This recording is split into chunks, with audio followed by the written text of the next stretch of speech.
Британците се одлучиле за едно решение во кое нема платено политичко време. Сега и вие телевизиите ќе изгубите многу од тоа, но ќе добиеме ние граѓаните и ќе добие демократијата.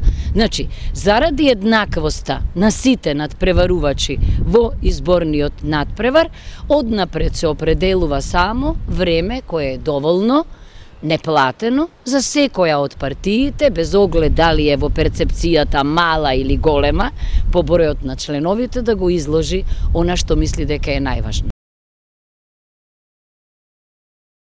Деновиве човек е шокиран од некои слики мамутски низ градот кои ми асоцираат на Северна Кореја понекогаш, и тоа дури и во рекламократијата се нарекува ефект или синдром на Ким Ил Сунг.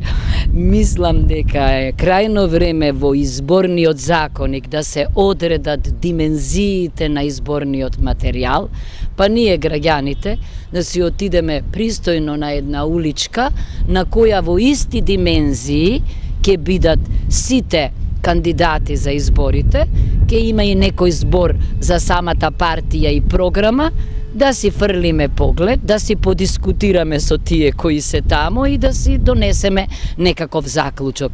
Мислам дека е непристојно во една од најсиромашните земји толку пари да се фрлаат на видеоматеријал кој потоа останува до следните избори и понекогаш на вистина нервира.